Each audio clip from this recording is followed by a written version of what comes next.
തീർച്ചയായിട്ടും നല്ല സന്ദേശമാണ്. കാരണം ഇന്നിപ്പോൾ ലവ് ജിഹാദ് ഉണ്ടോ എന്ന് ചോദിച്ചാൽ പല അച്ഛനന്മാർ വ്യക്തിപരമായിട്ട് പറയുമ്പം അതുണ്ട് എന്ന് തന്നെ പറയണം. ചിലവർ പേടിച്ച് പറയില്ലേ, പെൺകുട്ടികളല്ലേ ഞങ്ങളുടെ അവിടെ അങ്ങനെ ഉണ്ടായി എന്നൊക്കെ. പക്ഷേ ഇപ്പോൾ എൻ്റെ ഹസ്ബൻഡിൻ്റെ അടുത്ത് തന്നെ പലരും വരും. ആൾ പീഡിയാട്രിഷ്യനാണ്. ഈ 14 വയസ്സ് വരെയുള്ള കുട്ടികളെയാണ്. അപ്പോൾ അവരൊക്കെ വന്നിട്ട് പലരും ഇങ്ങനെ പറയുന്നുണ്ട്. അപ്പോൾ അത് ലവ് ജിഹാദാണോ, പെൺകുട്ടികളുടെ ഒരു ഇൻഫാക്ച്വേഷനാണോ ആ സമയത്ത്? പക്ഷേ ഇത് ഉണ്ടാവുന്നത് രണ്ട് കമ്മ്യൂണിറ്റികൾ തമ്മിൽ മാത്രമാണ്. അതെന്താണെന്ന് എനിക്ക് അതത്ര മനസ്സിലാവണേ. മനഃപൂർവ്വം ചെയ്യണതാണോ അല്ലെങ്കിൽ പെൺകുട്ടികളായാലും എന്തായാലും അതിനൊരു അവയർനെസ് ആവശ്യമാണ്. അങ്ങനെ ഉണ്ടെങ്കിൽ അങ്ങനെ ഉണ്ടാവാൻ പാടില്ല. കാരണം അതും പ്രായം വളരെ ചെറിയ കുട്ടികളാണ്.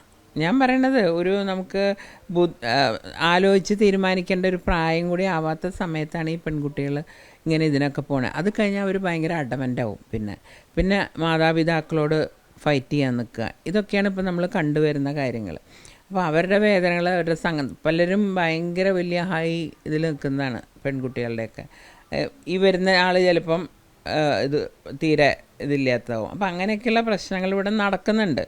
അതിൻ്റെ സത്യം പറഞ്ഞാൽ പിന്നാലെ അതൊന്ന് എന്താണെന്ന് കണ്ടുപിടിക്കണം. അല്ലെങ്കിൽ ജനങ്ങൾക്ക് ഇതിനെ പറഞ്ഞ് മനസ്സിലാക്കി, കുട്ടികൾക്ക് പറഞ്ഞ് മനസ്സിലാക്കി, കുട്ടികളെയാണ് ആദ്യം കൊണ്ടുപോകേണ്ടത്. അങ്ങനത്തെ കാര്യങ്ങൾക്കൊക്കെ ഉണ്ടെങ്കിൽ അത് തെറ്റാണെന്ന് എനിക്ക് തോന്നിയിട്ടില്ല. അത് നല്ലൊരു കാര്യം തന്നെയാണ് ചെയ്യണത്. ആണ്. കാരണം കുട്ടികൾ എന്തിനാണ് അങ്ങനെ ഒരു കാര്യം ഇല്ല എന്ന് നമ്മൾ കണ്ണടച്ചിരുട്ടാക്കുകയാണ് പലരും. കാരണം ഞാൻ പേഴ്സണലി കേട്ടിട്ടുണ്ട്. അതുകൊണ്ടാണ് എനിക്കിത്ര അതിനെപ്പറ്റി പറയാം.